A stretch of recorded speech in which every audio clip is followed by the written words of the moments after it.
Hey everybody, welcome to this episode of the Orange Nerd Show where we talk about everything except the park. So we're talking about nerd culture, movies, streaming, TV, all of it. We have a lot to discuss in this video. Up next.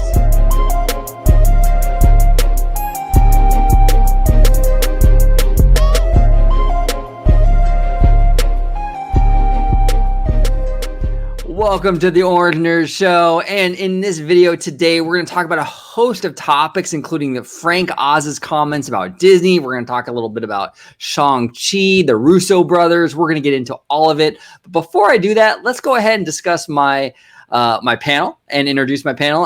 Mr. Disney Family Man 23. How you doing today, sir? Doing good. Thanks for having me on again. It's a pleasure, my friend. It's a pleasure. If you can let everybody at home know where they can find you on social media, sir. Absolutely. You can find me on my YouTube channel at Disney Family Man 23 and also on Twitter at Disney George and also under the Disney Family Man 23 banner on Instagram. Definitely check that out with some on location in the parks that I'm starting to upload on my Instagram account. Awesome, dude. And just to let you know, the Instagram account is where George has all his bikini shots. So check those out. There you go. Yeah, that's fitting. Instagram. Okay, I got you. Yeah, you know. So that's where I got those extra few viewers from. See, there you go. He's just playing the algorithm, guys. And then down below, we have our good friend, Mr. Vast Sky, host of Freshly Squeezed. How you doing today, buddy? Doing pretty good. How about you? I'm doing fantastic. If you can let everybody know where they can find you on social media, sir. Best place to interact with me is on Twitter at FashSky. That's right down there. And best place to see me is on your channel, OrangeCo55 at Freshly Squeezed, your source for juicy news and info squeezed fresh right from the Grove. There we go. We're all checked in. Let's talk Nice. Let's talk a little bit about this Frank Oz situation. Okay, this is kind of interesting. So Frank Oz came out, and he has some choice. He has some choice words for the Walt Disney Company. Am I right, Dre? This is kind of crazy, right? Yeah, you're right. Look, as we were speaking before the show, we kind of talked about it a little bit. I mean, he did an interview with The Guardian, and kind of revealed some things that maybe weren't so present in the kind of public's eye. And one of those things was that he's kind of been rejected by Disney over the years for certain offers, or at least they haven't reached out for him, right? They don't have like a standing relationship at the moment. But also too, he also said he was saying that he blamed Jim Henson's death on Disney, or at least attributed to it, and it was like, whoa, that's kind of a crazy thing to say. But in the article, you can kind of infer that there was some animosity between him and the mouse. Yeah, definitely. And this is really, I don't think this is really like a Chapek issue with Frank Oz. Like, I think Chapek hasn't been in there long enough to really have an issue with Frank Oz, to be quite honest. I think that he just hasn't. It's only been a year, and like 7 months of that, I think Bob Iger was kind of handling the creative end of it anyway. This is really like kind of a hit on Bob Iger's tenure and Michael Eisner especially. I mean, like you said, Dre, I mean, he literally in the article says he blames Michael Eisner and that whole negotiation process to sell the Muppets to Disney on Jim Henson's death. I mean, that was wild. I mean, that's what shocked me the most. Crazy. I mean, it's absolutely unbelievable. And it's kind of funny because a lot of people didn't kind of note that at first, but I mean, he comes out and says it. I think, George, you can expand on maybe what was going on there and how Jim Henson had conducted himself leading up to there. Yeah, because I mean, up until that point, because I especially, watched a lot of documentaries on Jim Henson and everything, and he was and nothing against the guy. I mean, he's a genius in his own right, but I mean, he was very notorious based off of his livelihood, of how he grew up with his family, that he was very private, stayed to himself. And when it came time for medical, I mean, he really didn't get, checked out if anything was wrong. He pretty much just kind of deal with it, take care of it, on his own. And that was that. And little did he know that he would have, a bacterial type of pneumonia that essentially just kind of set in. And, while he was working, and it was unfortunate, it was around the time that the negotiations were going through with Disney. And I think it's more so because because I've watched the Jim Henson Memorial from start to finish, and watching Frank Oz, speaking of when he did the eulogy and talking about Jim and how close of a relationship that he had with Jim. And I think it was just pretty much during a time where anything could have happened, and so whatever that was focused on during the time of his death, I think Frank would have blamed it on anything. So I think it's just over those years of just holding on to something, and then he finally was able to express it, through an interview. And but I mean that still caught me off guard out of everything of blaming Disney for the actual death of Jim Henson. I truly don't believe that's the case. I just think that's how he feels towards it. But I mean, even if you look back, even with the history after the fact that Disney purchased the Muppets, I mean, when they made the Muppet movie, the reboot in 2011, I mean, that was very successful. I mean, it came out of nowhere and everyone had high expectations that the Muppets are back. And then it just kind of slowly got diluted, as time went on. It's like, well, we brought them back. They came back for get the band back together sort of thing. And it's like, it just kind of slowly dwindled down. And then that's when all the drama started with Steve Whitmire, who actually performed Kermit. And he actually was essentially fired based off of the drama between the Henson family and Disney. So, I mean, not even just right now what's going on with Frank Oz. I mean, just a lot has been going on over the past few years of really what Disney can do with the Muppets. And essentially there's a lot more drama behind it than is led on to. Yeah. Yeah. What are your thoughts on that, Dre? What are your thoughts? Because Frank Oz, he really touches upon that whole corporatization, so to speak, of the Muppets when Disney purchased them. He really does touch upon that and how that kind of corporate mindset has kind of ruined the franchise. Would you agree with that notion? Or well, I can see why he would say that. Well, maybe I'll get into it a little bit right now. There's definitely some resentment there, and I think what kind of encapsulates that kind of mindset is during those negotiations themselves. Apparently, there's kind of this infamous story about Jim Henson, and he's down in Florida to do the deal to sell the Muppets to Disney officially, and I forget which building it was in, but it was a building that kind of overlooked Space Mountain, and he's apparently he's found looking at the window, some kind of Disney representative, and he's like, "Hey, Jim, Jim, how's it going? You okay? Need anything?" And Jim's looking at that window. He's going, "Hey, you see over there on Space Mountain there, you have those kind of birds or these kind of vultures." And he goes into this long soliloquy about how kind of amazing these creatures are and how elegant their flight patterns are and how smart they are and all this kind of stuff.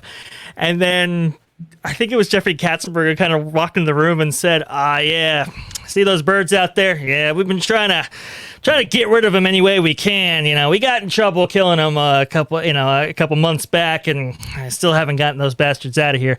Anyway, you want to start this meeting? And it's completely oblivious to how Jim Henson feels. And and again, it's just this kind of two kind of mindsets, right. Jim Henson's kind of independent free spirit, and now it's kind of like, oh man, am I selling my soul to the devil here a little bit? And the negotiations didn't start up on the right foot, and Frank Oz even alludes to it, how Disney really wanted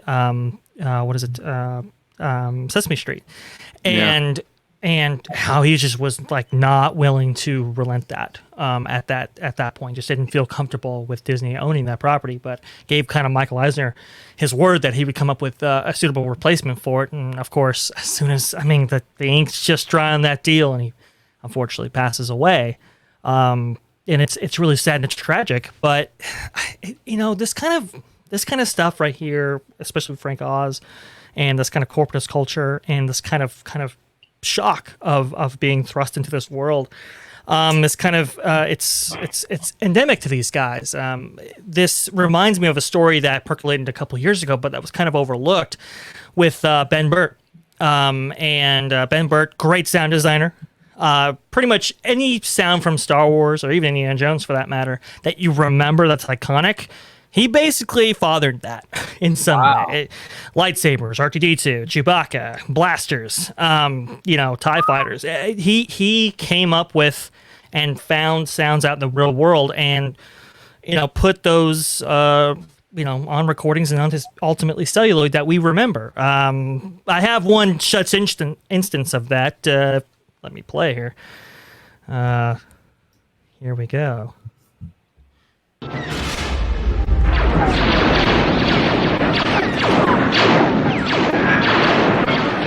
The laser guns were developed on the basis of one particular sound.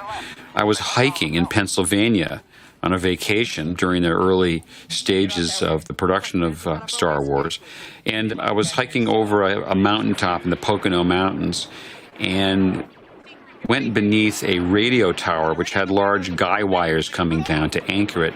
And my pack caught on one of these guy wires, and as I went by, it made a twanging sound, an unusual sound. And I immediately said to myself, well, that's a laser gun. It had an otherworldly sound to it. And when I returned to California, I went around Southern California in the region of Los Angeles, banging on the guy wires of different radio towers to come up with just the right sound. I finally found the right radio tower out in the Mojave Desert, near Palmdale, California. There was a small radio station out there which had a sort of broken down tower next to its little transmitting station. They had one particular guy wire which was did not have the wind dampeners on it. Sometimes they have these large styrofoam balls on the wires which prevent them from vibrating. They're actually there to reduce the drag of the wind on the wires. And I found this one particular cable on that tower and banged it with different pieces of metal. And out of that came the sound which was used as the basic sound for all the laser guns. Wow, that's incredible. So that was the guy that birthed pretty much every single notable sound in Star Wars that you can possibly remember, right? And the reason I bring that up, yeah, exactly, right? And you could see his list of credits right on the side there. He pretty much made all of those. And I bring this up, gotta set this up. I bring this up because for The Last Jedi, he wasn't asked to come back, or he wasn't asked to participate. He was kind of almost shunned in kind of his phraseology away from the productions of Star Wars going forward in this kind of new Disney era. And almost, I didn't really see much news coverage or media coverage, but it was like, wow, this is Ben Burtt. How could you sideline this guy? How's that even possible? And I think, it's that shock of, hey, these people, these people who created this amazing content that we all love and remember came from a time when it was a much more independent industry, where it was a much more kind of independent philosophy. They were coming out of the studio system, and it was like, hey, look, we don't need to sign ourselves out to the devil to make content. We can make it on our own. Cameras were cheap, getting cheaper and more accessible. And they went out and, hey, it's fly by night. Let's do whatever we want kind of thing. And it was much more experimental. And as both Ben Burtt and Frank Oz talk about, it was like familial. These are kind of small productions, small groups, small teams. And that's almost like how Disney started, back in the 1920s. It was like a family operation. It was Uncle Walt. You can kind of come up to him about anything that you wanted to do. Ben Burtt talks about going to George and working with him directly, and how Frank Oz was working with Jim Henson. And now, as these transition to more of a corporate structure, a lot of people cite as to why they struck in Disney's case. And in Ben Burtt and Frank Oz's case, they were absorbed into this Disney company. And as Ben Burtt talks about, it's just like, man, I don't have that working relationship with any one person. It's got to be committee. And I don't know, that's not really cohesive with my process and how I work. And I think Frank Oz felt a lot of the same way. It's this like kind of small family, and now it's like I'm part of this kind of big machine, this corporation, and I don't think they want me to be necessarily a part of that. And we've seen Disney kind of, place a less of an emphasis on like superstar Imagineers, for example, right? We don't have really the Tony Baxters or the Bruce Gordons or even the Joe Rodies that we did in prior years. And why that is because, hey, when these people get big, they have power in these kind of industries and these kind of studios and positions and so forth, and they can throw their weight around. They can kind of be problems when Disney's, I think, wanting to be much more of a slick corporate machine, and it's just not compatible. And I think that's kind of what's happening here. Yeah. No, you bring up some great points. I think you're right. I think that there definitely is a shift. Look, Muppets had kind of a scrappy kind of energy to them when they first started. Kind of ragtag. It wasn't, like you said, like a slick kind of corporate thing when it started. Disney bought them, and that obviously changed. Now you have a multinational billion-dollar corporation owning this franchise, and the energy changed. Now, I do want to ask you fellas a question.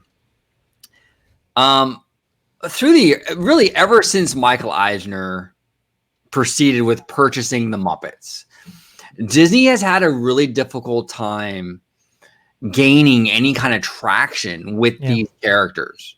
I mean, it's been through the Michael Eisner era, through the Bob Iger era, and we're too soon into the Chapek era to really know. Yeah. But it's been attempt after attempt after attempt after attempt. I mean, Michael Eisner, he rebooted the Muppet Show on ABC. I think he had a Wizard of Oz special with the Muppets on ABC at one point. Bob Iger tried multiple times with the feature films, that kind of like that reality office style Muppet show that he had on ABC kind of a few years ago. They've recently released something on Disney Plus called Muppets Now, but nothing ever really caught, Do you guys think, and I'll start with you, George, do you think that maybe the Muppets are sort of stuck in time? Because there are franchises that are stuck in time. He-Man is something that in my opinion, will never be as popular as it was when it was in the 80s. G.I. Joe is another thing. It's stuck in the 80s. It'll never be as big as it was in the 80s. Are the Muppets that kind of franchise where it worked in that one perfect piece of time, the 70s and 80s, but now it's sort of like there's nothing they can do to kind of make them relevant again? Or do you think it's just Disney's dropping the ball? No, I really think no matter what happened with the Muppets, whether Disney bought them, whether Warner Brothers bought them, whether Nickelodeon bought them, I think it's just one of those things that the Muppets, I think, is basically they're placed in a time capsule, and they're just sitting there, and that capsule was from the 70s and the 80s. And back in that time era, that was like the best thing since white bread, because it's something new. It was something fresh. I mean, today's time, kids are so into like the technological of CGI and everything. Right. Like kids aren't going to go back to, and I hate to use this term, but of like cloth hand puppets, it's just not in that time era that it draws to the audience of today. For us, it does. I love the Muppets because I grew up with that. That was the nostalgic time of saying, okay, me sitting in front of my TV, watching the Muppet Show, watching the original Muppet movie, watching the Great Muppet Caper. It was, and even into the 90s. I mean, with the Muppet Christmas Carol and Muppet Treasure Island, I went to go see Muppet Treasure Island in theaters. So it was just one of those. It was just one of those things that the Muppets carried with me as I gotten older, because I was in that time frame where it caught on to my attention at a young age. Now, I hate to say it. I mean, I could play taps to this saying. I was going to say, my son isn't a big Muppet fan. I've tried. I've put on several movies. It just doesn't. The correlation is just not there for him, and I think and that's where I kind of sit back and I say, okay, well, it's not just him, it's his generation. And I think no matter how they try to keep the Muppets relevant, no matter how they try to bring them into today's time, I just think that it worked back then. And I would say leave it at that. still keep them alive of what they did in the past, but I really can't foresee anything new that they could make that will be widely successful, minus the 2011 film, because they were absent for how many years. For me, when I went to go see the new Muppet film, 85 to 90% of the audience were adults. They were my age when I went to go see the Muppets in 2011. I mean, there were a few kids, but it was basically, again, our era of people that say, hey, the Muppets are back, let's go see them. And I think after that, that's where it hit its peak. And I don't think they could, unfortunately, I really don't think that they still could make stuff very subtle, but I don't think it's going to be successful as much as they want it to be. Well, they've tried a lot over the years, and in multiple Disney executive regimes, so to speak, whether it be Bob Iger, who tried multiple times to resurrect the relevancy of the Muppets, Michael Eisner tried. Yeah, if it was they definitely have tried. I mean, right, exactly. Yeah, I think if they just kind of bought them and they just kind of put them on the shelf and say, "Oh, we just own the Muppets," that then I can say, okay, Disney wasn't putting their best foot forward. Yeah, but I mean, they put a lot of stuff out, considering how not well the stuff does. What do you think, Dre? Is it a franchise stuck in the 70s and 80s, or is Disney missing the mark here, where there's an untapped potential with the Muppets? It's a very interesting story with the Muppets. I think Michael Eisner, I think he liked the Muppets, but he really wanted to do business with Jim Henson. He really wanted to have that working relationship with him going forward. Interesting. And knew that the Muppets, as popular characters as they were at that time, that this working relationship with Jim Henson was much more valuable. And when Jim died, it was like, man, now who gets to shepherd this? And that's really been the question ever since. And especially in Bob Iger's era, where you acquire stuff like Marvel and Star Wars, it's like, who's left to work on the Muppets? It's like the company's spread out as thin as it is, and it really has been kind of all the big talent centers have been assigned to these other kind of studios and franchises, and there's not really anybody left to shepherd the Muppets themselves. That being said, I think Bob Iger, it's like, okay, we'll give the old college try, but this was kind of really my predecessor's thing and not necessarily my own.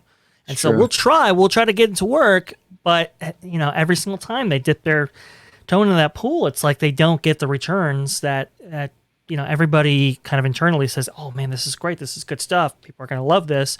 And they just aren't rewarded for it. So I think it is one of those things like George was alluding to. I think it is one of those things that's kind of caught in that time period. That's kind of caught, it's got a lot of nostalgia to it.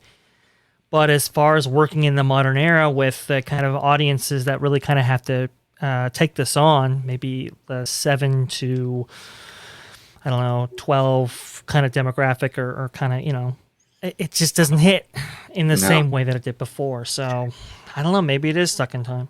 Yeah, maybe. And look, I got to give, I'm not a huge fan of the new Mickey Mouse shorts. I think there's a lot of clever Easter eggs and comedy in there. I got to admit, some of the stuff is pretty funny, but overall I do prefer the classic Mickey. And just me. I'm old. Bear with me. I just prefer the classic Mickey. But I will say this. It's okay, Boomer. We got you.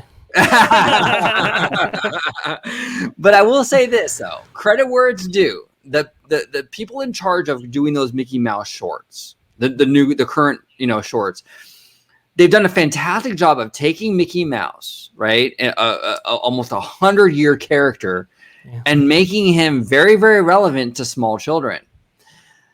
Maybe that's the team that you put in charge of the Muppets, because they seem to do a pretty good job with the Mickey. Look, hey, they're not for me. Maybe they're not my age group. Maybe they're not my niche, whatever. But those Mickey shorts have been wildly successful. Well, and if you even go back and watch the Muppet Show, I mean, we have to admit, if you watch some of those episodes, there are certain things in there that's like very risque and Oh, yeah. the innuendos and everything. Right. So, It's not- because that's how everyone was introduced to the Muppets. Right. Yeah. So when you kind of dilute that with, okay, let's kind of make this cookie cutter, clean version sort of the Muppets, it's like, well, it's, can we have maybe the Muppets that we're used to? Right. Right. And they were definitely, like I said, they were born out of a time when you had this kind of small ragtag team that can do whatever they wanted and kind of experiment and kind of push the boundaries and stuff like that. And I'm sure Jim Henson would have walked that corporate line between the soul of the Muppets and who they are versus, where they are at this point, within this kind of media conglomerate that is Disney. And it's just the people that have been assigned to that haven't seemed to have gotten that mix quite right. And Frank Oz even talks about it. He even discusses like, man, it's the Muppets, but it's not the soul of the Muppets. It's not, it's not who they are. And yeah, I mean, look, like those Mickey shorts, those Mickey shorts can get a little fun. Maybe, pushing it out a little bit with the Muppets is an idea. Now, of course, in this era, if you watch the episode of the Mickey short, Once Upon a Coin, and you have Mickey literally licking Bashful, and you go, oh gosh.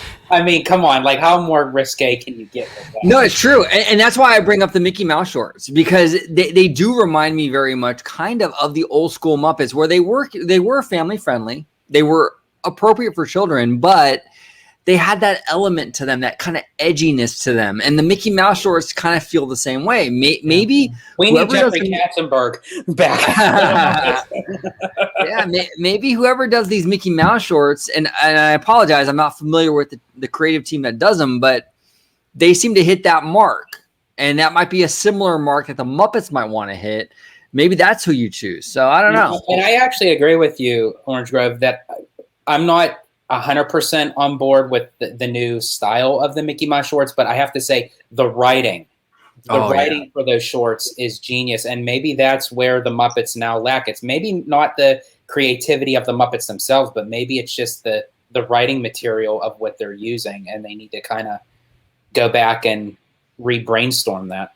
Yeah, we'll see. All I know is I love Frank Oz, man. And I hope that Disney can incorporate him into more stuff. The guy is a genius. Do what you can to bring Frank Oz on board while you still can, But this is more, as you said, Dre, with it being the corporate, because even beyond Disney, he mentioned in The Guardian that he hasn't done anything even with Sesame Street for years. Mm-hmm. That's a little bit of that was a little weird to me too, because he's kind of like, the whole article was kind of like Disney's like this big bad evil corporation, but then even Sesame Street won't talk to me. Well, okay, it's a little weird. Okay, but yeah, I think for Frank Oz, it's a little bit of. I think he does have it came across in the article that he has some kind of inner resentment towards not just Disney, but kind of the industry at large, and maybe there's some subtle backdrops to that, and that provide a little bit more, a little bit more context by which we were not privy to. But he was definitely. Like, I really do hope they can incorporate him more. I hope that they can kind of, expand his presence wherever that might be. Hey, it doesn't have to be necessarily with the Muppets. It could be with Yoda. And I have a clip to send us off on this discussion if you want me to play it. Yeah, absolutely. Send it over. I'll play it. Okay, here we go. Right here. All right. And here we go. Let's do it. Like what? Like we're being watched. Oh, I put you up and having in a harm. I am wondering, why are you here? I'm looking for someone. Looking? Found someone you have, I would say. All right. Help you, I can. Yes. I don't think so. I'm looking for a great warrior. Frank Oz, who was part of the Henson team, was creating the voice of Yoda, and we had a good time with that. How do you bring that character to life? I didn't create the character. Other people created it. What I did is I put it all together, and then I made something come alive. I felt I knew that character immediately when I saw a drawing. Not the Yoda today that we know exactly, but very close, and I just knew what the character was. It happens sometimes. Sometimes you work for a year or two to get a character, and sometimes it just comes, and it just happened. I just knew what it was. And then I created a biography of that character, and I knew his likes and dislikes and everything about him. All my characters are very dear to me, and Yoda is too. You seek Yoda. You know him? Take it to him, I will. George and Larry wrote the language, but they didn't see it through all the way. I really latched on to the idea of the syntax, and I asked George, I think, if I could push that syntax further into kind of that Yoda speak. So I made it very specific and carried their idea throughout. So certain are you? Always with you what cannot be done. Do you nothing that I say? The way I view it, it's because that's the way the original Jedi spoke. It was a very formal and elegant language. He is now 700, 800 years old at that time, and not unlike the Native Americans trying to keep their language alive, he also is trying to keep the formal Jedi language alive while these serf kids are talking their language. And so he feels a tremendous responsibility to talk that way, even though nobody else talks that way. It gives him a dignity and an integrity that's important to his gravitas. By the way, George didn't want my voice in the beginning. I gave him a tape. He said, no, thank you. In post-production for about a year, I heard that he was auditioning voices for Yoda. He had no intention to use me for voice. And then I was on my honeymoon with my first wife about 25 years ago or 30 years ago. And he said, Frank, maybe could you come out in Hawaii? Could you come out? I think we'd like to try your voice. And so I flew back and recorded Yoda. Nice. There you go. Yeah, that's beautiful. That's beautiful. I mean, come on. You can't picture what he did with Yoda was absolutely brilliant. Right? Brilliant. I mean, the guy's a creative genius, you know? He is. Yeah. I mean, and he kind of understood the character. Like, as soon as he saw it, he's like, hey, you know, that I can get into this character's head and really kind of flesh him out on screen, you know? The syntax, it's like, it's like so iconic for that character, the kind of, the gruff, you know? Yeah. It's just I don't know, just really beautiful. And I hope they can kind of resolve their issues. I hope that Disney can kind of incorporate them into more stuff and kind of bring them back into the fold. And he's a hell of a good director, too. I mean, he's directed some classic films that a lot of people don't even know he directed. That's true. Such as What About Bob with Bill Murray. Oh, really? Very good movie. Yeah. Now, I mean, before we close out the Frank Oz segment, Dre, I have a quick question for you. And I could be wrong on this, but wasn't it Frank Oz who did The Last Jedi, the Yoda stuff? Yes, he did come back for that. Okay. I think Ryan Johnson kind of had he established a personal relationship with him and brought him back into the fold that way. It was through Ryan Johnson that happened. Okay, and that was very smart. Because in my opinion, I think some of the Yoda stuff in Last Jedi is some of the best stuff in the entire sequel trilogy. I absolutely loved the conversation Yoda had with Luke Skywalker in that movie. I mean, even if you don't love the movie, that part was just beautiful. I loved it. Frank Oz really did a number on that one, you know? Yeah. I mean, and you know, you can kind of see the outgrowth of a relationship like that going forward, you know, like if it bursts some great stuff, hey man, let's put egos aside. Let's, you know, bring him in a little bit. Obviously he's a free spirit. Obviously he's very independent minded, but you know, can we work around that? You know, let's hope so. He also, I think he voiced Sam Eagle, right, George? Yes. Yeah. And, I think he contributed as Sam Eagle in Muppet Vision 3D, right? I think he did. Yes. Because that was the last thing that even Jim had performed. Yeah. And, you know, that it was completely done. So, I mean, even when you see Muppet Vision 3D, it kind of takes you back to that era of when even the master was handling Kermit. So, I mean, that was... He voiced my favorite joke in any theme park of all time. It's called A Salute to All Nations, but mostly America. The greatest. That's great. Thing. That's great. I love that. I love no, that. he's great. And yeah, that fantastic. Yeah, hopefully they can work something out. Maybe they can modernize the Muppets. Like I said, utilize the people that do the Mickey shorts. They seem to kind of get that right mix of family friendly and edge to them. Maybe that's the secret, but we'll see.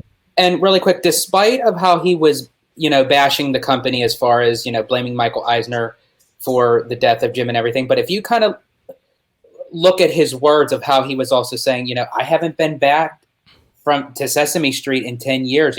They haven't asked me to come back. So it's almost like a play on words, sort of speak, that he's trying to coerce them to say, hey, I'm available. If you need me, use me. Right. Yeah. Hopefully Disney gets the message. Let's go. Let's do it. Come on. Let's do it. So we're going to pivot now into some Marvel news. We have 2 segments now related to Marvel, which are very, very interesting. The first one we're going to talk about, though, is Shang-Chi box office. So Shang-Chi was not a day-and-date release. So what that means is that it was not released in theaters alongside Disney Plus Premier Access. It was an exclusive theatrical release, and the movie absolutely crushed this weekend. For the 3-day, which I believe includes Friday, Saturday, and Sunday, it made $75.5 million, which is a huge amount. I think for the holiday weekend, if you include Monday, you're pushing like 90 million. Okay, so it completely destroyed.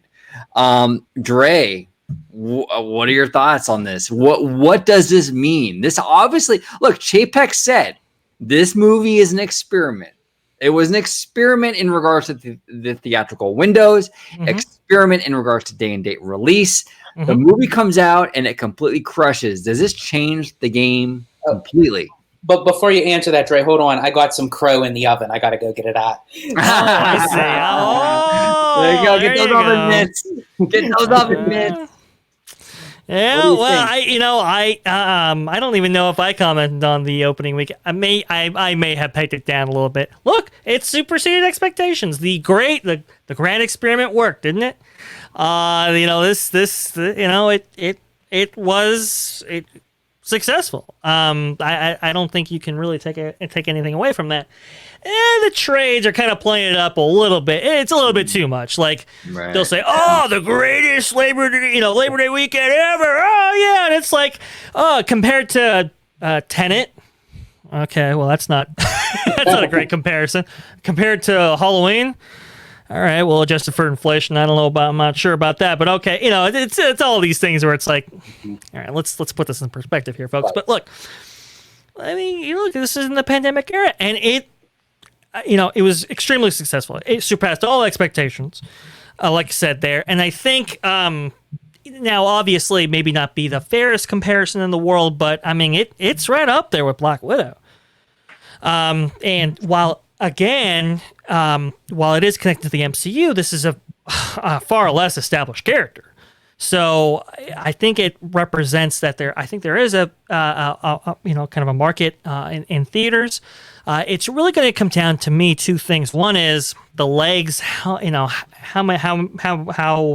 to what degree do these legs kind of push it into the realm of profitability? Because now we know the numbers. Has a budget of 150 million.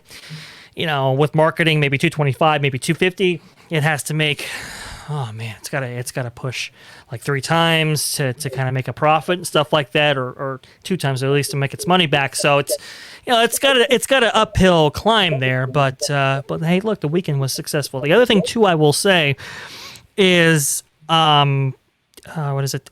Our buddy Hedge. We love Hedge. Love you, buddy. We love you, Hedge. We love you, Hedge. We always think about you, sir. He was saying, hey, look, he made a good point. This money made more money for the theaters. Right. This movie, this release. But Black Widow made more money for Disney. Absolutely. And so that's kind of the 2-sided coin here. But go ahead. What are your thoughts? It is interesting. And look, it kind of mimicked a little bit, like you said, Dre, Black Widow. It was kind of comparable, at least, to Black Widow's release. And it's interesting because on one hand, I'm like, okay, well, Black Widow's established though, so you know, you can't really compare it to this new character, and I agree with that.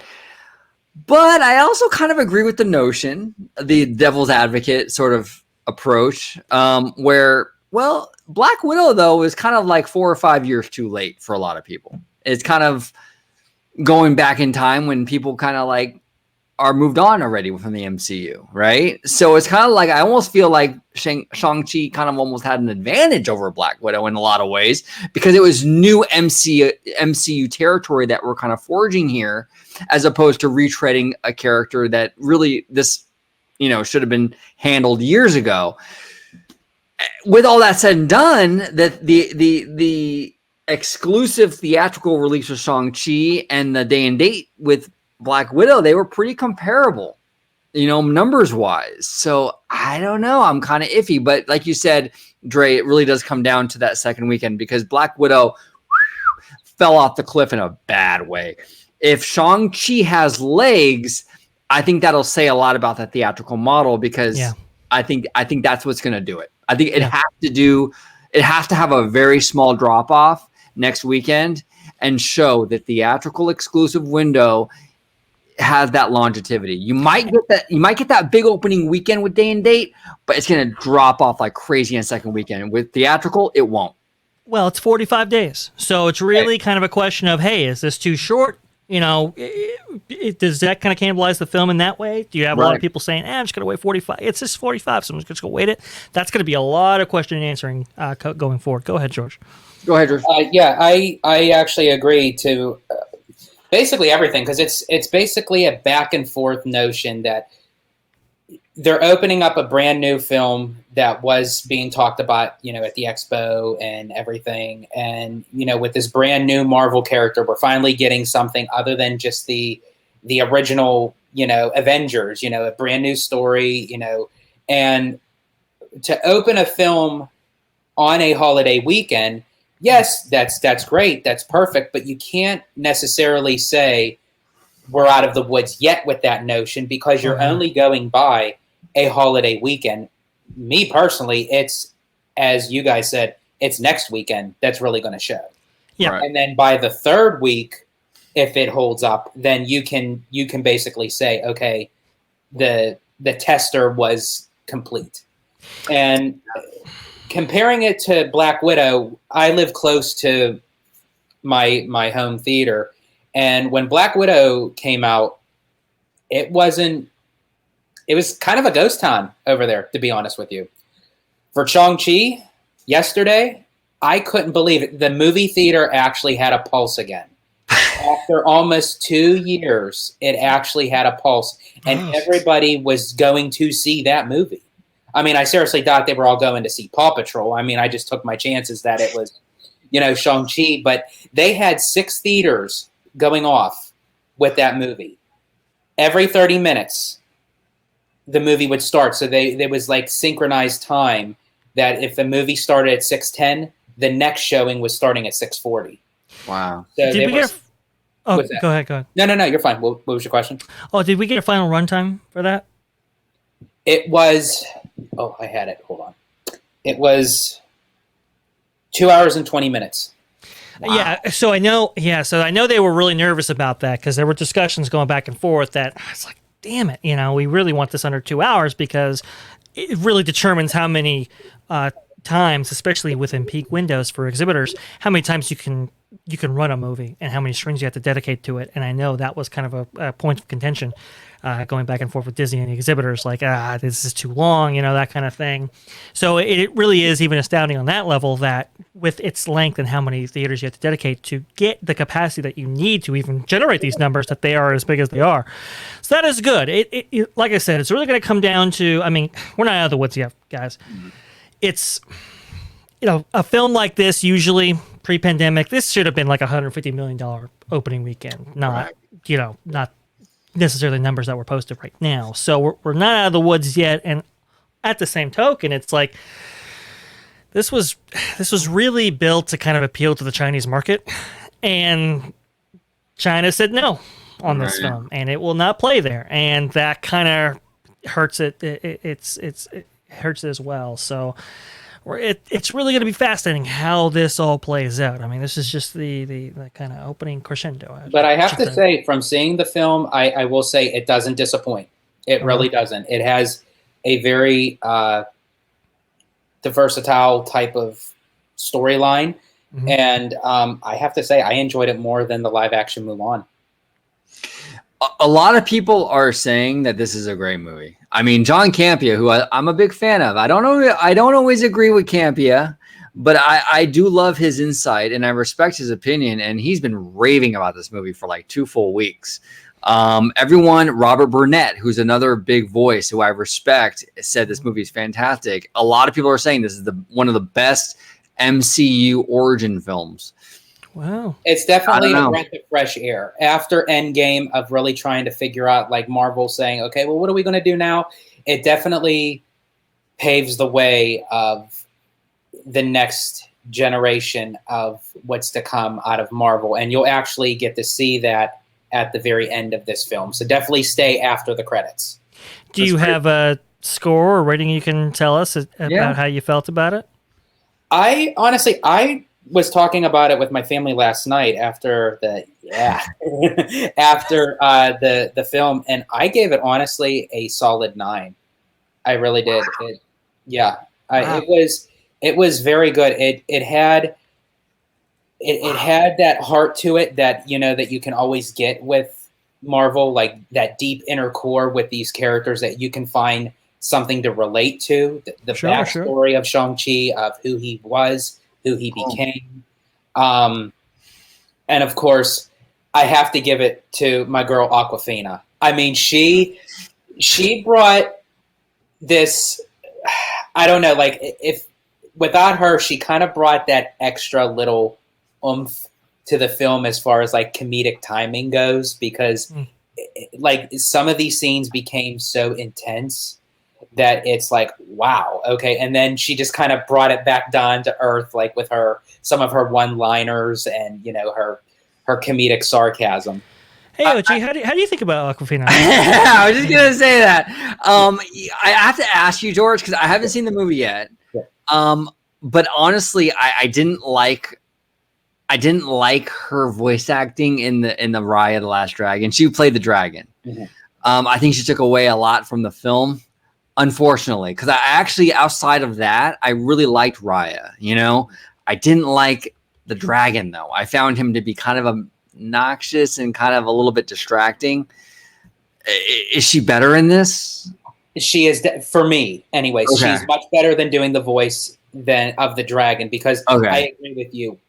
Because she has this type of tone to her voice that when she exaggerates something, and I think... Right. Because it was an animated film, it carried throughout the whole entire movie, where you still get that a little bit in this film. But I mean, her character has a lot of heart and a lot of depth and a lot of layers to her, where she can portray a little bit of that funny sarcasm in her voice. But she also has a nice backstory to her character. Well. Awesome. That's really good to hear. No, that's awesome. That's awesome. I'm really looking forward to Shang-Chi. I've heard, honestly, I haven't heard a bad review yet. I've heard criticisms, some pacing issues here and there, but the overwhelming majority have been extremely positive. I think Rotten Tomatoes has the audience score at like 98% or some crazy shit like that. Yeah, it's high, dude. It's really high. So I'm pretty sure I'll enjoy it. And George, you seem to really like it. Yeah, I'm sure it's really good. It's going to be really fantastic. So, and actually, what I really love, at least from the trailers, the music. It kind of reminds me. I'm a big hip hop fan. I like hip hop. I like rap. Always have. How Wu-Tang sort of incorporated. I will say to you. Sorry to interrupt you before. In between the film, you will get that hardcore hip hop swag, like this is my Def Jam sort of thing. And I'm like just sitting there and I'm thinking, whoa, I never thought that would actually be intertwined with Shang-Chi. It's like, but it fits. You wouldn't think it does, but it actually fits. And it definitely puts a little bit of oomph to the score. Well, yeah, well, Wu-Tang did that actually with their music, where they really intertwined like hip hop culture with like kung fu martial arts, and it did work. It worked so good, and I love how in the trailers you kind of get that energy, the hip hop, but it's Asian, and that really appeals to me. So I think that from what you're saying, George, I'll probably be all on board. This will probably be a Shang-Chi fan account by the time I see the movie. We'll see what happens. Hey, the music in the trailer was awesome, so can't wait to see it. Yeah, it'll be interesting. But I wish the movie the best of success. I hope it kills it on weekend number 2. Like we all agree, though, that is the real determining factor here. But that leads us to our next point, where the star of Shang-Chi had some criticisms for, Bob Chapek, and that might lead us to our next one, where the Russo brothers might be having second thoughts about the MCU and how leadership at Disney might be treating its talent, so to speak. Yes. Our next topic is the Russo brothers negotiations, and from what I understand, and I could be wrong on this, Dre, but for instance, the Russo brothers were working on, or supposedly going to be working on, Secret Wars, a Secret Wars movie, from what I understand. Okay. I assume you're correct. I haven't really been keeping up with that part of this whole thing. I wouldn't doubt it. I know the Russos, up to this point, they had a really great relationship with Marvel, and were in talks with doing a number of products for them, in the future. Yeah, that's what I heard. I actually heard that from a channel I watch all the time, who I absolutely love and adore, Den of Nerds, which you should definitely check them out because they're awesome. But that is supposedly the movie they were working on, with Secret Wars, and that's what they're negotiating. This is very interesting because, like what Vaskai was alluding to, is basically the ScarJo lawsuit. The contract drama with ScarJo has given the Russo brothers a little bit of a pause, where they're like, well, you know what? I mean, we're kind of iffy on this now because you had this problem with ScarJo. How do we know that we're not going to have this problem? What are your thoughts, Dre? Because we talked about this. We talked about the slippery slope and how it might influence talent going forward. Yep. Do you think this is like a legitimate gripe, or do you think it's a public kind of negotiation tactic? We saw this a little bit with Emma Stone too. Hey, I might sue you. I might sue you, right when she was in the middle of Cruella 2 negotiations. I'm weighing my legal options, so to speak, which was code for Disney to say, hey, better bring out the checkbook or else I'm going somewhere else. Disney came calling to that. They negotiated something with her. They did. What do you think? Do you think it's a negotiation tactic, or do you think there's a real issue here where they might not come to a deal? Well, it's fascinating, right? Because this ScarJo thing has really kind of stirred the pot. And it's really an outgrowth of this kind of change that we're seeing in the industry, and how a lot of people's income is at stake, right? We're talking about billions of dollars here at stake, when it comes to, the streaming versus kind of exhibitor or theatrical model. And that conflict, you're going to see a lot of fallout. And so we really shouldn't be all that surprised with how these, talent and creators are lashing out in their own kind of ways. It's fascinating. I kind of was thinking about this. And Chapek, who, comes up, it's interesting because the article, the Russo mention came out of the Wall Street Journal. And in the Wall Street Journal article, it's kind of interesting because it kind of, it's very kind of like, oh, Bob Chapek's the bad guy, Bob Iger's the good guy, and all these creators, all these helpless creators, they're just trying to they're just trying to create content and get the deals that are best for them and stuff like that. So there's a lot of narrative pushing. And when it comes to the Russo brothers, it has one little excerpt about it. Since the lawsuit, brothers Joe Russo and Anthony Russo, directors of Marvel's Avengers Endgame, obviously Infinity War, Civil War, the highest grossing movie of all time, hit an impasse in negotiations to direct another Marvel movie. The Johansson dispute left them unsure how their next movie would be distributed and how they would be paid, according to people familiar with the matter. It goes on to say that apparently Chapek doesn't really work with creatives. Right. He has what they call underlings. Oh, his underlings work with creatives because he doesn't want to touch that kind of stuff. He's much too busy with other parts or other segments of the business, right? Whereas Bob Iger, he was on the red carpet. He was attending the Oscars and stuff like that, and so he's not really the face that people necessarily speak with. They even talk about how Brian Lord, who is representing ScarJo, I think like 3 weeks after the release of Black Widow, met up with Chapek and how he was dismissive with that meeting and how it didn't really necessarily go the way he was thinking, and they couldn't come to a deal even right then. And Chapek, they kind of say that, he kind of did the whole let's have my people speak to your people and we'll get to it kind of thing. And so it really is fascinating how it's kind of changing, right? And I think some of this backlash towards Chapek's kind of methodology stems from the fact that he is taking away control from these creatives and putting it towards his executives, and having these creatives maybe be accountable. And I don't want to take up all the time, obviously. I want to share the room kind of thing, but I have a theory as to maybe why that is. But go ahead. What are your guys' thoughts on it? Well, Drake, let me just ask you, did Kevin Feige make a statement at all?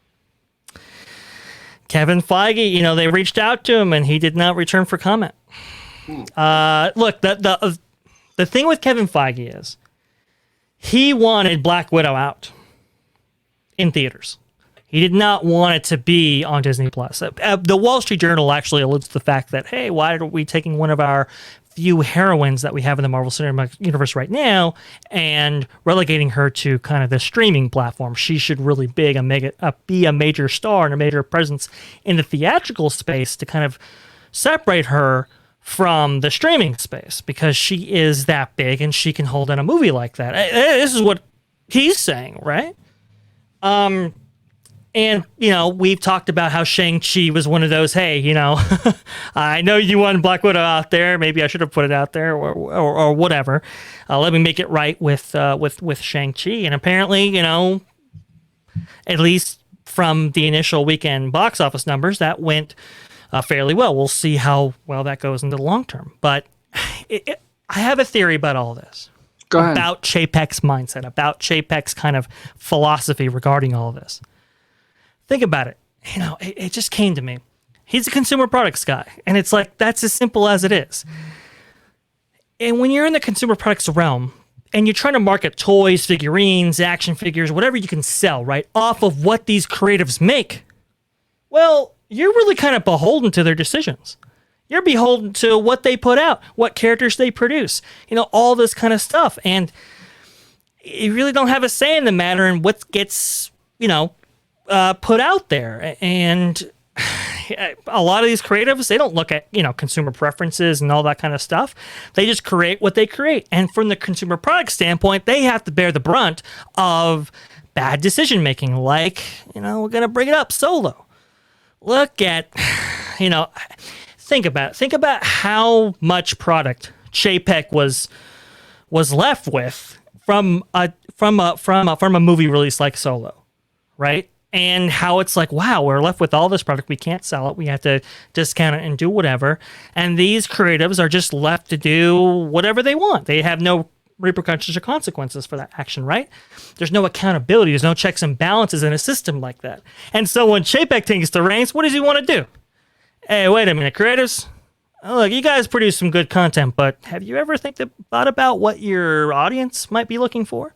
Have you ever thought about, your decision making in terms of how much product we can actually sell with what you are creating? And so he's kind of looking at it, I think, from a, hey, look, we have to be in tune with consumer preferences. We have to understand our audience and what they want, because our ability to sell product on the back end, it's not just your film. There's so many other divisions that are affected by your decision making. Take Gina Carano, for example, right? Gina Carano gets axed off. Well, that's a whole toys product line that we can't sell now. That's a whole range of things that we can't do with that character on the consumer products end, that because one creative decided, hey, this person's out of there. Now, you can argue, whether that was rightful or not. But from Chapek's standpoint, it's like, hey, your decision-making has consequences for us. So why do we not have any consequences for you? What do you think? That's interesting. Right. No, that's it. Yeah, that's it. That was weird. We just had a little bit of a blackout situation. But yeah, no, that is an interesting situation. That is an interesting theory. That is, and we'll see how that plays out. I mean, it's kind of funny because like you said, like Solo did abysmal numbers, and what would that have looked like if they would have had someone sort of mitigating that, sort of stepping in? Did you do any product research about, hey, is a film that's starring Harrison Ford's character without Harrison Ford marketable? Did you do any research on it? Did you test that? Did you do any of these steps that would have maybe not ensured success, but would have made it more successful had you done that research beforehand, or maybe gone in a completely different direction based on what that research told you? I think Chapek's big thing is accountability. Chapek's thing is, hey, you know what? You guys had free reign, and we're just going to rein you in a little bit, which is why he's putting Kareem Daniels in these positions, or Alec Bergman, or whatever.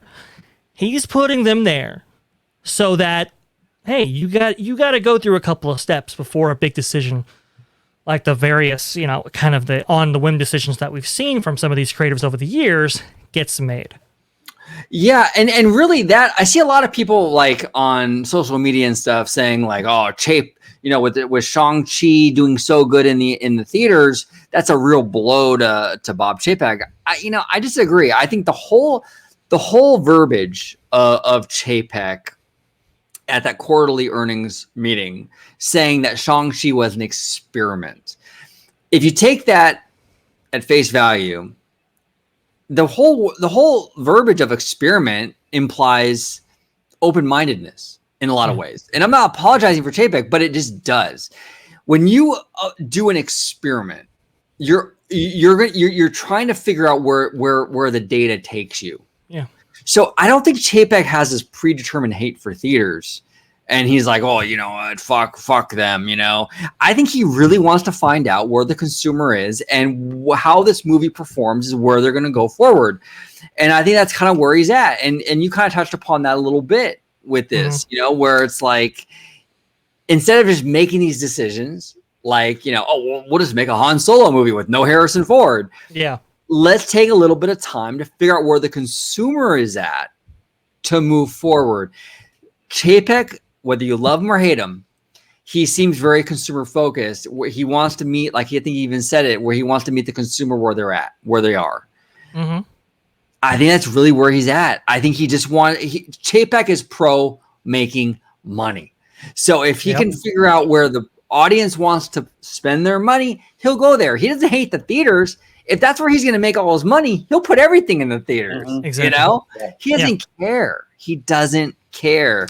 But, so and the reason why is because he was consumer products. His job literally lived and died by how much revenue he was able to bring in. And when you have to incur losses and you have to make up for them, that falls on his shoulders.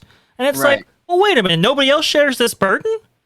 So I can see from his perspective, hey, look, we got to make money. And we're going to make money wherever we're going to make money. And if it's in the theaters, and we're going to do that. And if it's streaming, we're going to do that. It's a great point, OG. Go ahead, George. What do you have to say? Go ahead, George. Yeah, no, I agree with you guys. I mean, from the very beginning, even before he became CEO, and he was the chairman of parks. And the second they said he's moving from consumer products to parks, automatically he's going to bring that mentality over to wherever he's going. So now becoming a CEO of an entire global company, that's his main focus. That's where he's from. And you're not going to change him. That's just who he is. and that's his approach of how he wants to run the company. And I know this is like with the OrangeNerd of, staying out of the parks, but just briefly just saying that's how he is operating the parks. He's taking these small little things that he feels that it's not really making a big difference in making revenue, and let's cut them to save money and put it towards something else. That's just what his mind is saying. But all of us diehard Disney fans were like, what the hell were you doing? Stop, enough is enough. Mm-hmm. But in his mind, he is, just, as you guys said, he's looking to make that buck. Yeah. And here's another thing I really want to kind of address here. And then we'll move on to a subscriber question, which was actually really, really great. But there's always, whenever you have an established kind of industry, and we see this in politics all the time. I was a big Bernie bro in 2016. And you saw, if you were a Bernie supporter, you saw it too, how the establishment sort of treated him. I was just going to bring that up. Yeah, he was Go ahead. very, very much seen outside of that established bubble. They didn't like him, okay? They didn't like him at all. And you saw that in the way that he was treated.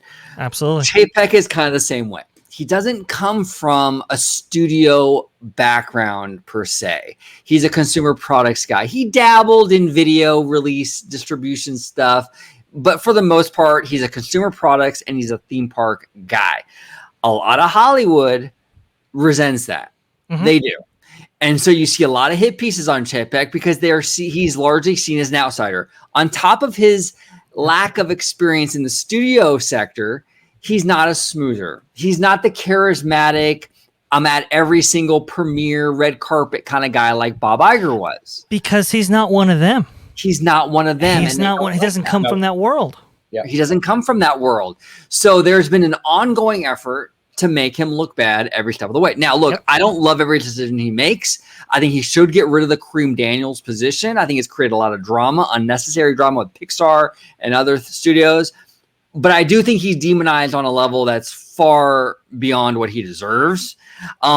Dre, you mentioned also like, the trades are really pumping up Shang-Chi's opening weekend more than they really could. And that plays into this because it's like, they got to play it up because they got to show. It was so much more successful than Black Widow. Oh, look at this great decision-making that they have it on this platform as opposed to Chapek's hybrid platform. Hey, look how bad that is. No, there's some narrative spinning. Like you said, OG. Look, and you did it right on the head. He's an outsider, and he is coming in like a certain president we may have had.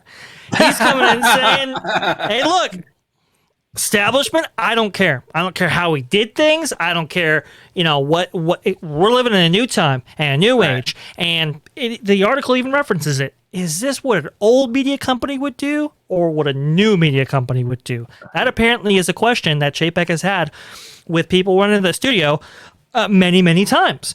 And he's just saying, hey, look, I don't care what practices we used to have. I don't care what deals we used to make. I don't care how talent or even these creatives feel that they have ownership over their films. We're going in another direction. I'm going to upset the established order. And you're going to get pushback from that in what we're seeing, not just from the media, not just from the trades attacking him, as they always do, but we're seeing that from different, talent sectors with the Russo brothers, with Elizabeth Olsen even said something like, oh yeah, go Scarlett. People are kind of choosing sides here. Scarlett Johansson, all these other players, they're coming after him. They're coming after him. And even like in the public eye, you see these figures, no matter who it is, in these multimedia corporations, and they say, okay, well, they're this person with this type of background and they're moving into this. So they're going to automatically change overnight based on what is going to work for that particular industry. No, it's going to go by what works for them as how they run a business. Yeah. And it's really hard to predetermine too. Like Tom Staggs, who we all agree was fantastic as the park's head. So good. He was the chief financial officer of the Walt Disney Company for years. He was you couldn't get more of a money guy than Tom Staggs. Yeah. He comes into the parks division and is like, no, you know what? That's not good enough. I want a Galaxy's Edge. I want Pandora. I want New Fantasyland to have some variety. And he killed it. And he killed it. And he was the Walt Disney Company's accountant, basically. Yeah. No. Who knew? And sometimes that works out. Now, I think Chapek's a lot more bottom line driven than Tom Staggs was. Tom Staggs understood that you had to invest, that you had to throw money back into the business to get, something out of it, right? I think he understood that. Whereas Chapek, we can make some cuts and people will still come, kind of thing. But look, and they even mention it. Who is he? He's not a Hollywood guy. He's a Wall Street guy, and he's got Wall Street in his corner. Hey, look, I love our buddy Hedge, but you want to find a Chapek fan? Follow Hedge, because he is a big Chapek fan. Oh, yeah. And rightfully so. He follows the stock market, he follows the prices, and they have been going up. And Hedge has even said there's room for growth, there's room for expansion. Chapek, Chapes, as he said, he's he's doing great, all right? He's doing awesome. And look, I think even the trades admit, as long as Wall Street's in his corner, as long as the investors in his corner, he's there to stay. And honestly, it is show business, but the business part makes the whole wheel. Well, look at even the recent quarterly earnings. I mean, it showed a tremendous, push up. And I think that's where it kind of was like the nail in the coffin, so to speak, for the positive side towards Chapek, not necessarily the negative, because I think a lot of people were expecting when those quarterly earnings came in that it was going to crash and burn, but I mean, it basically showed in the numbers point of view, maybe not necessarily the quality of what we were expecting, of what we're used to, within, the film industry or the parks division or what have you, but just by the numbers, it shows, that he can bring the bacon home, so to speak. It's true. Yeah. And that actually brings us to our final segment. And this is actually a subscriber submitted question. Oh, yes. Here we go from Mr. William Luna. And Mr. Luna is asking, I'm watching and want to get your take on Josh D'Amaro. Oh, boy. What if, and I know this is parks related, but I think it ties to the overall company and the corporate politics of this whole thing. Yeah. So he says, and I'm playing devil's advocate here. He's quiet and sitting back because he's been told to do so by Iger, ? They are letting Chapek spiral down, and it was always to be D'Amaro. For a guy at beginning to be vocal on cast members and now so quiet is telling. He's not making these decisions. He's watching the train wreck. If they vote Chapek out, does he have CEO leadership? He has theme park leadership, but can he handle the studio where Chapek is bombing big time with talent? I think D'Amaro can lead and rally everyone behind him, but can you stop a freight train already going 70 miles an hour with these current decisions? This Pandora box is open. Can it be closed? George, what are your thoughts on that? A little 4D chess going on here. Well, I know that we were talking a little bit about this actually before the question actually came up that I had mentioned about D'Amaro, where he's just kind of like sitting in the wings, just kind of like not, saying anything. It's like you see him in the park. He loves taking photos with the guests and everything, but is he really contributing anything good or bad? Because you don't really hear anything of him. As far as this kind of like silent manipulation kind of thing, like where it's like, okay, we're going to get, Chapek. I don't think it's to that degree. I just think that it's just one of those things where even if they did decide down the road, Chapek wasn't the perfect fit for CEO, I think that it would just be very discreet to say, hey, Chapek stepping down, we're going to move forward of, D'Amaro taking his place or what have you, or somebody else. But I don't really think, as for how these guys are part of this company, they're not just messing with each other's careers. They're messing with a global national company that is known the world over, that's been around for almost 100 years, to say the least. So, I mean, I don't really think that it's to that height. However, I do believe that they're basically covering their own ass in a sense where it's, you don't know really we're in this day and age where it's like, you don't know if you say too much or too less, right? Because everything hits media, everything gets spiraled out of control. And it's just, I really think that they're just trying to figure out a way of like how much can really one handle depending on what their position is. And right now, I do think that D'Amaro needs to really step up his game, whether that's the intentions or not to get Chapek out, because even with Chapek as Parks, even though he may not have known 100%, yes, I joked about him speaking through a teleprompter and what have you, but I would love to see Josh be more involved, not just taking pictures in the park, but making these statements of saying, what he plans on doing with the parks, because he's the chairman of parks. When they were announcing things with the parks, it was Staggs that made the announcement. It was Chapek making the announcement. It was Michael Eisner, letting Frank Wells give, announcement. It's like, why does it always have to be Chapek that has to have the final announcement? You're chairman of the parks. What are you going to do to better the parks? How are you going to foresee the future of saying, okay, we can fix this or we can do this?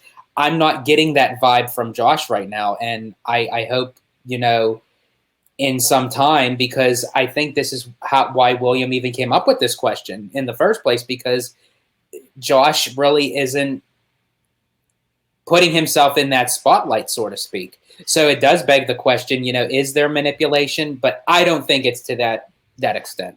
Yeah, I agree with you, George. I don't think there's any kind of 4D chess going on here, because look, if Bob Iger is really unhappy with Bob Chapek, and I've held firm to this opinion, I really do believe it.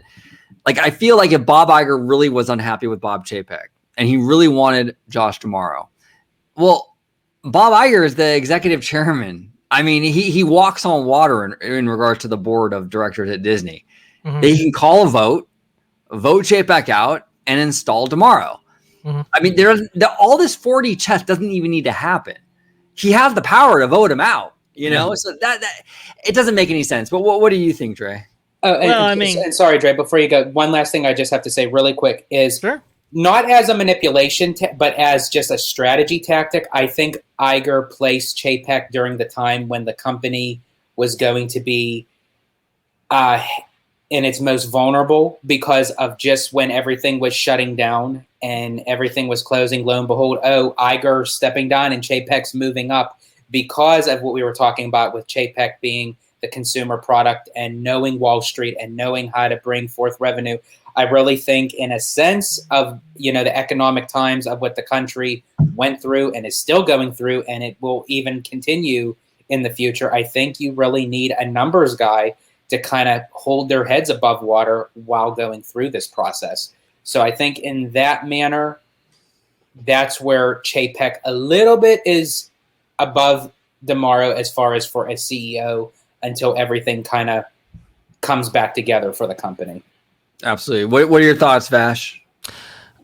Well, I agree with you in the sense that, look, Chapek was the numbers guy, and I think Bob Iger had faith in him, and I think the time period speaks to your point, George, than that this is the guy that can kind of get us through there. I disagree with you guys a little bit on a couple of things. One is, now I know you say Bob Iger is there and can vote him out, but think about what that would do to the stock price and the investors' confidence in Disney. That would create a lot of uncertainty and instability. So it is one of those things where you would have to tread carefully in doing something like that, because I'm pretty sure a lot of investors would go, what? Like, do they know what they're doing over there, kind of thing? So I think it is a little bit. But look, I disagree in saying that what is it? what do I disagree about? I gotta hold back the conversations because there was a couple of things that happened there. Okay, well, I'll disagree here in that D'Amaro, he's not just waiting in the wings. He's not doing anything. I got to disagree with William here. He says, and I quote, what is it? He's quiet and sitting back because he's been told to do so by Iger. They are letting Chapek spiral down, and he's not making these decisions, referring to Josh D'Amaro. He's watching the train wreck, right? I'll give you a quote right here. This is from the interview that just followed the announcement of Genie and Genie Plus, okay? This is what Josh D'Amaro says in his own words. Okay. Genie is a tool that I'm very bullish about and know will materially improve the guest experience. Okay, so as opposed to what you've been saying, George, and how, it's been the chairman of the parks, kind of been out front releasing these products, Josh D'Amaro is doing the same thing. He's saying right here, I've been very bullish about this. This is a decision that I believe in. He's doing it. He is making these decisions. It's not Chapek from Uptown giving him what to do and then he goes off. Obviously, Chapek has given the directive, hey, look, monetize the parks any way you can. Yes. It's how that monetization takes place that is in Josh D'Amaro's control. And he is making these decisions. He is that person who is like, hey, look, we're going to keep the reservation systems around. Or we're going to do any number of things that fans don't enjoy. He's making those decisions, not Chapek. Okay, so I understand that people like Josh D'Amaro, that people have, they like how he's in the parks, how he's been very vocal about cast members in the past, how he's kind of feels like he's one of them, and so to speak, and how he's so relatable, and all these things that people like about Josh D'Amaro. I understand, I get it, but don't let that, you can't just keep the rose-colored glasses on with this guy, and let that shield you from the fact that, or block your vision out, and not allow you to see what's going on here. Josh D'Amaro is making these decisions.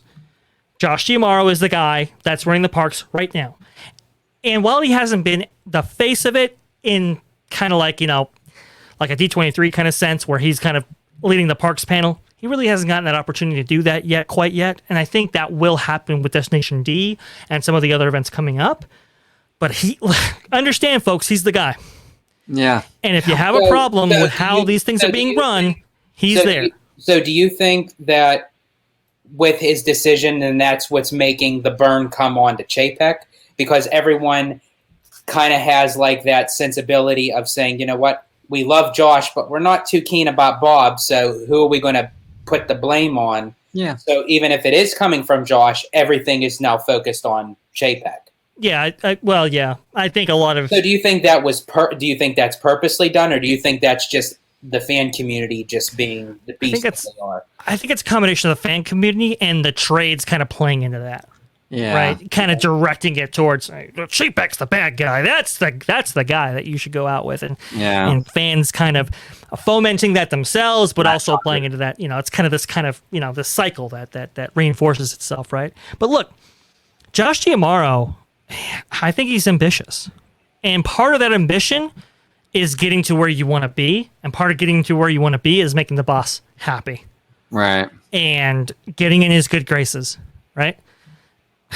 I think that's what he's doing. He is playing into the tone being set by Chapek, but he's making these decisions to get on his good side. I think that's what's going on. I think he's a little bit of a kiss ass, but that's just me. That I definitely agree. He is a kiss ass. And I think that's more so why, not necessarily sitting back doing nothing, but more of like that behind the scenes sort of thing where he is doing it, but it's not in the forefront. Right. Like where it's not coming down on him. It's not being noticeable that it's him making the decision opposite of Chapek. Yeah, and people also have to understand something, that when we complain about things going on in the company right now, especially with theme parks, right? Genie Plus, reservations, and things like that. Who's the first person that comes out of their mouth? Well, it's Chapek. Yeah. But here's the thing. These programs didn't just magically appear in the last month. These have been programs that have been in the works for years and even beta tested long before Chapek took over as CEO. The Genie thing was announced 2 years ago, which means the public announcement was 2 years ago. There were probably board meetings and talks and for a year or two before that, even when Chapek was not the CEO. Then you have reservations, which people again blame on Chapek, which were beta tested with the Galaxy's Edge Open. They were beta testing it. This was the Flex Pass and everything. Yeah. Flex Pass, all that was all tested under Bob Iger. This is the thing with the corporate politics when it comes to this. People don't like Chapek, but I'm telling you, a lot of stuff happening right now is stuff that Iger is a lot more cool with than fans want to believe. Yeah, and Disney even admitted that. Like when you listen to any of the Imagineers, then they say there's things that we work on 5, 6, 10 years into the future before it even gets announced. And they didn't even have even too much to even say on the Genie app when they announced it at the expo. So, which means they were still in the process of still creating the format, probably. But as you said, but that even the main concept could have came like 4 years prior. Well, you look at Genie and Genie Plus and stuff like that, and you were like, oh, the branding is kind of weird. I think they took that product and just said, we're going to integrate a whole bunch of stuff into it. We're going to make it into this kind of new vision for FastPass and so forth. We're going to, and Josh D'Amaro even says it. He's like, hey, we were given an opportunity to consolidate our product line into one product that is Genie Plus, Lightning Lane, all this kind of stuff, and synchronize it between both parks. Yeah. I think that's what happened there. Yeah, because walking out of the panel, I heard people talk about like, oh, this stupid Genie app, what are we going to do with that? That's not going to work. But Disney already knew what they had planned for that app. Yeah. Yeah.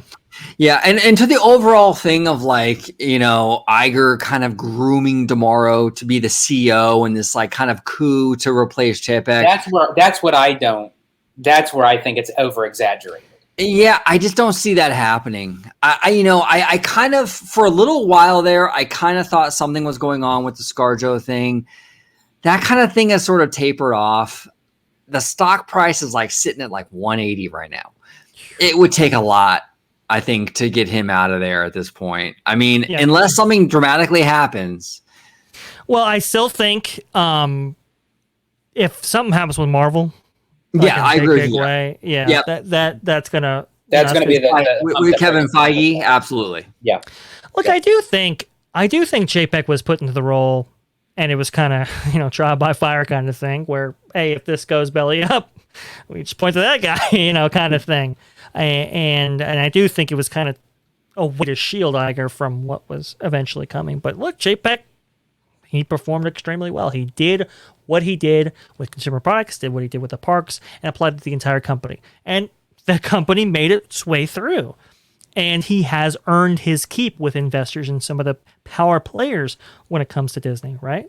So I think in that respect, like he's pretty safe. And what could derail him? His relationship with talent, his relationship with Marvel specifically. Kevin Feige, if he walks out the door, that's it. It's over. Done. That goose is cooked. But as long as those profit generators, as long as those golden gooses keep laying eggs, I think he's going to be there. Yeah, and we talked a lot about outsiders, right, in this segment. How, Chapek is seen as an outsider with the Hollywood studios. Well, D'Amaro is arguably even worse in that arena. I mean, at least Chapek had that video distribution experience under Michael Eisner. Chapek was the guy who came up with the Vault and all that stuff. At least he's got some experience. I don't know of anything that D'Amaro has under his belt that relates to studio. You would basically be thrown into the same situation as you were with Chapek, with a guy who's got all park experience and nothing to do with the studio. Now, to D'Amaro's advantage, he's more of a smoother. Absolutely. He's going to be on the red carpet every single time a new movie comes out. He's more charismatic. He's going to smooth, wine, and dine a lot more than Chapek does, I think. Yeah. But outside of that, he's an outsider too. He's not a studio guy. And I've said it a time or two, and I know you guys are probably tired of hearing me say it, but I think it was after the fact that the board of directors did not grant Stags as the new upcoming CEO after the fact that Iger was to retire, that's when you started to see contingencies throughout the company of saying, okay, what are we going to do? Because Iger kept on putting off his retirement. It's like, okay, yep, I'm gonna leave the company this year. Oh nope, I'm on for another 2 years. It was almost like a sort of like a wait game sort of thing where it was, okay, we're stalling time to really try to fill those shoes. And then it wasn't until boom, the pandemic hit, shut down everywhere, and it's like, okay, we really have to act fast. Who is going to be able to get us out of this financially? Oh, well, how about the consumer products guy? Okay, well, if he's moving to CEO, who's going to take over parks? Well, DeMaro's been kind of floating around there a little bit, so let's kind of put him in park. So I think it's basically just trying to fit the puzzle pieces temporarily in there until they can find a bigger, better plan. But I think they pretty much just had to utilize what they had after the fact that they denied Stag's CEO. Yeah, and that's one thing that I actually kind of wish Bob Iger would have had a little more of an open mind. I think that Bob Iger and the board were really focused on really promoting from within. I feel like obviously legally they have to say they're looking into every option, but I don't think they really took a lot of outside options that seriously. I think it was really kind of like they really wanted to promote someone from within. And like George was saying that like after Stags, it was really Chapek was last man standing. The problem with this though, is that just because someone is from inside Disney doesn't mean they're a better fit for Disney. I can point to a million things. Ron Miller was a literal Disney. He was a literal Disney. He was married to Walt Disney's daughter, Diane. And his tenure as CEO was not great. And I love Ron. I do, no disrespect. But from a business perspective, he didn't do a great job leading the Walt Disney Company. Yeah, then Michael Eisner comes in from Paramount. And he takes it to new heights. This guy wasn't at Disney. Michael Eisner from freaking Paramount, right?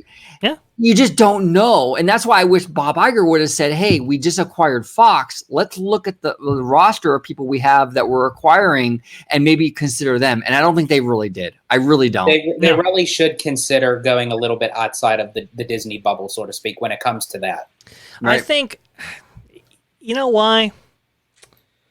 I think Bob Iger, this is where his kind of legacy and his kind of like obsession with it comes in, right? I think he wanted to groom somebody from the inside that he had personal connections with, that he had personal relationship with, and he could say, hey, I left you with a great company. Here's my boy, and that makes me look better on the back end of it. And I don't think that quite worked out the way he wanted. But I think that's why. I don't think he wanted to be a guy who simply selected from the roster. I think he wanted to be the reason that guy was successful, right? I think that's kind of where that mindset and philosophy was going. Yeah. In terms of Ron Miller, I think some things were put on his shoulders that maybe were unfair. But largely I agree with you, OG, that he's just unfit. He was just not fit for that role. I mean, he was just that wasn't the guy, clearly. But, Roy Disney having the kind of the foresight to go with somebody like a Michael Eisner and a Frank Wells and bring them in, this guy from Paramount, this guy from Warner Brothers, smack them together, let's go. It was a brilliant, awesome move, and sometimes you have to have that kind of like, hey, let's take a step back, let's have that foresight, let's have that kind of ambition, that kind of let's take a risk kind of mentality and mindset. And as we know, Iger, not necessarily a risky guy. Well, yeah, and that's what really surprised me with this successor decision from Bob was like, I was expecting someone like crazy because like I don't know. I was expecting Bob because Iger has really thrown a lot of curveballs over the years. It shocked me when I woke up and found out they were buying Star Wars, Lucasfilm. Yeah. It shocked me when I found out they were buying Marvel, and like he always had these curveballs, and then when it came to his successor, it was like the safest thing he could have done. Yeah. Like I thought, you know what? Oh, he's gonna merge with Apple, and there's gonna be like Tim Cook, and then it's gonna be like this whole big drama, like craziness going on when and And it wasn't any of that. It was like, let's pick the safest guy we can find in the company. And they went with it. Now, granted, the pandemic was looming, so maybe he had to dial back his ambitions a little bit or something. But the successor thing really did surprise me on how not ambitious it was. And I'm not anti-Chapek. I give him a fair shake here on the channel. But an ambitious pick he was not. No. But, I mean, look, the company did profit from that pick. He did. I mean, as far as the books go, I mean, even the Wall Street Journal article even says it, right? It even says, like, hey, a lot of entertainment companies, they didn't do so hot, but Disney was one that did better than most. Right. Still took a hit. They still had to put products, on hold. They even talk about like how theme park projects were put on hold, like Tron, stuff like that, or at least they allude to it. He had to make the tough calls, make the tough decisions, and he got Disney through it. And like we said before, relatively unscathed and intact, right? I mean, that's a testament to Bob Chapek and his just like, bullishness, so to speak. Yeah, and look at the movies right now. And I know these movies creatively have nothing to do with Chapek. These movies have been in the works for 4 or 5 plus years. But in regards to marketing and release strategies and what have you, outside of Fast and Furious 9, it's all the Disney movies that are making money in the pandemic. They're way ahead. Movies. Way ahead. Oh, yeah. They're all Disney movies. Right, Hedge? Yeah, right. Come on, Hedge. Give us the numbers. I know you got them. Look, they're way ahead in the box office in annual revenue. They're way ahead of everybody else. Nobody's even close to them right now. I mean, and that's even with some Disney Plus numbers and stuff like that, and they're still killing it at the box office, which is he's making. I'm sorry, but I understand the entertainment, the kind of Hollywood establishment. They want this guy to go away, but if he keeps getting wins, he gonna be there. He's going to be there. That's what I'm saying. I just think that, like, outside of like what you said, like Kevin Feige leaving and citing Chapek as a problem, I just don't see him. I don't think it's enough. I don't think they're going to remove him. I really don't. I think the ScarJo thing had potential, though. I do think that had potential to kind of be the spark that sort of started that process, but it kind of fizzled out. And hang on. It still might. The Russos having kind of like, second thoughts. That's something. That's true. And that's why I asked you, Vash, did Feige actually make a statement? And he did not yet. So that's where I'm like, okay, how is Feige waiting to see what the Russos are doing first? And then whatever the Russos decide, that's what makes his decision. And I don't know. I mean, they kind of lit that stick of dynamite, and it's just like slowly going. But is someone going to be able to take it out in time? Well, and Dre, me and you have talked about this privately, and I want to bring this up to the audience to kind of ponder. All of the issues that we're seeing publicly, whether it's ScarJo, whether it's the Russo brothers, whether it's Shang-Chi, Simu coming out and criticizing Chapek on his comments about the experiment, it's all from the Marvel side of the company. Is there something bigger going on here? Is there a puppet master kind of pulling strings? Look, Pixar has been screwed over so many times. Jesus, man. It's bad. I mean, how many times did Pixar get screwed over? And not one of their people has come out like Marvel has and trashed Chapek.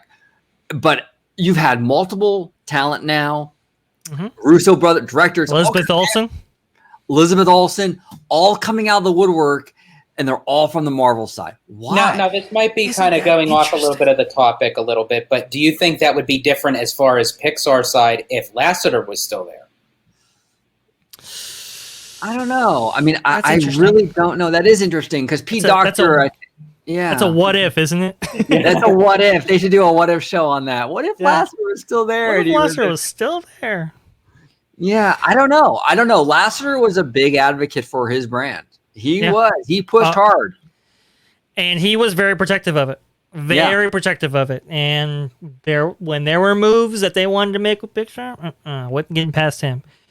No. Interesting though. And that's why you sideline some people like that, right? You sideline people that have that kind of sway, that kind of have that can make an impact like that. You're just going, okay, well, you're going to be over here now. But listen, you're having these kind of creators lash out. They're losing power. Right. He is rebalancing the equation and putting it, what do the people want kind of thing, and doing it through money, which essentially establishes that connection. People are, when they're losing power, they're gonna lash out, and I think that's what we're seeing. And it's quite interesting how it's all falling in the Marvel ledger. Isn't that weird? It's all on the Marvel side. It's all on the Marvel side. And look, Pixar has a lot of reason to be mad. I loved Luca. It's one of my favorite Pixar movies. It's a small movie, but it's charming. It's hard. I just loved it. I absolutely loved it. It really did surpass my expectations. And I'm not even a theater person. I totally am fine with watching everything on my iPad. I'm weird like that, but that's how I am. But I think it did deserve a theatrical release, just because I do think it was such a great movie. I would have loved to seen it get more of a bigger splash. Pixar has every reason to be mad right now. No pun intended. No pun intended with the bigger splash. I was about to say, Luca, what movie is that? Because I never even heard about it. I mean, I would talk to people who were like, hey, a Pixar movie's coming out. It's like, really? It is? I mean, come on. You don't even support that film through promotion? Oh, man. That, like you said, movie. Pixar has every single reason to be mad. They have every reason in the world to be mad, and not one of their people has come out and trashed Chapek or the company like Marvel has. And I just find that very... The other divisions, you don't see it from Star Wars, Lucasfilm. You don't see it from Disney Animation. You don't see it from, well, I was going to say Muppets, but I guess we kind of But you get the point. It's mostly coming from Marvel. Man, did you just rip the fabric off them right there and then? Yeah, it's pretty crazy, but we'll see how it all pans out. There's definitely a shakeup. This is far bigger than Disney, far bigger than Chapek. Hollywood has seen a seismic shift in everything they do, and there's going to be a lot of growing pains, and we haven't even seen. And I just have one last question for you, sure, for you fellas. As far as, did you hear any more updates as far as like with Sony, like with the rights with Spider-Man and everything? Oh, yeah. I've heard like there's been a little bit of shakedown of going back and forth of like, what's been going on with Spider-Man. Did we hear some crazy rumor that maybe Disney's looking to buy Sony? Like just some crazy thing. To me that's I kind of put that in the unlikely as hell category. They're still dealing with debt from Fox. Like they're just paying interest payments, okay? They're still working on that. They're still doing that, and I just don't think that would ever get regulatory approval. I mean, that would form a way. The company that would create would be way too big. Do you think that Disney is trying for negotiation rights just to have complete ownership of Spider-Man? They probably are. I just don't know if Sony would be. They would have to give Sony something big. Give them the Muppets. I give them the Muppets. Yeah, I'll take that. Yeah, I'm sure. No, look, Sony they're married to the Spider-Man thing. I mean, a lot of their upcoming slate is based on Spider-Man. They would have to give them something substantial to kind of. I just don't think that we're gonna see that. I don't either. I don't think so. I think you're more likely to work a deal out with Universal for the Marvel theme park rights than you are the Spider-Man Sony thing. And I think both are pretty unlikely right now, So it's interesting, but I wish they would. But yeah. Mm-hmm. They have to tackle the other issues that are going on in Marvel right now before adding another one. Yeah. They got enough housekeeping over there right now for a little while to keep them busy. Yeah, I think Disney right now is comfortable with where they're at. I don't think they're looking to make big acquisitions. They might make some deals for content, licensing rights, distribution, that kind of thing. But overall, I think they're in a really solid position. I don't think they're looking to take on any more debt. They're, like I said, still paying off debt from the Fox deal even now.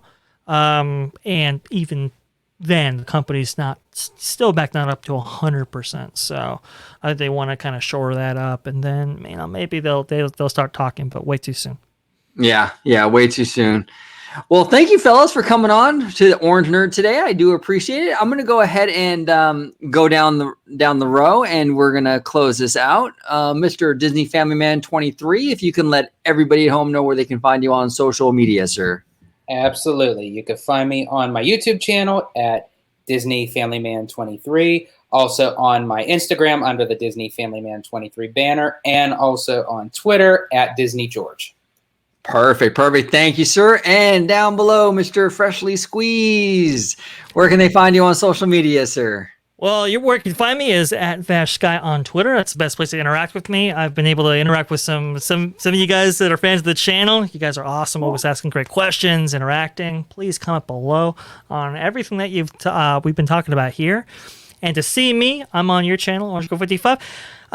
Freshly Squeezed, your source for juice, news, and info. Squeezed fresh, right from the Grove. We've got some new videos right there, so if you haven't checked them out, please go ahead. I talk about my trip. We talk about other kinds of stuff. Very interesting discussion. Two things I wanted to leave off on that I forgot to mention. Sure. One, the Scarlett Johansson lawsuit, it's still going. Disney filed a motion for arbitration. Let's see if that's granted by the judge. If it is, that's pretty much over. But if it's not, we're going to be hearing a lot about it. And it's already talking to town in Hollywood, so we'll see. Number two, if you want to know more information about Jim Henson, Frank Oz, all that, Defunct Land has an amazing Muppets series that goes into all of that. Forgot to mention him in the Frank Oz segment. Please, if you wanted to learn more about that story, it is a fascinating watch. I think it's like a couple of hours of content. So I highly recommend that. Bring some popcorn. That's all I gotta say. Yeah. Well, Vash, if you could do me a favor, if you could go ahead and DM me that video, I'll link it in the description below for Defunct Land. Yeah. I think I can assemble a playlist that I'll send to you because it's multiple videos. It's a long series of stuff that he's done. So we'll get that on the the description box there. Yeah, absolutely. He does some fantastic work. So that'd be great to have that down there. And thank you all so much for watching. I really do appreciate it. Comment below. What do you think about the Russo brothers? What do you think about Iger and Josh D'Amaro playing some 4D chess, and they're gonna, oust Chapek? What do you think about that? Do you think it's unlikely? Do you think it's likely? What do you think about Frank Oz and his comments about Disney and the Muppets? What do you think about Shang-Chi, its box office? All of it. We discussed a lot here. Subscribe to this fella right here, Mr. Disney Family Man on YouTube, and check out this guy right here on my channel, the playlist. You can check it out on my channel, Freshly Squeezed. He does fantastic content. And thank you all so much for watching. And as always, have a great, big, beautiful tomorrow.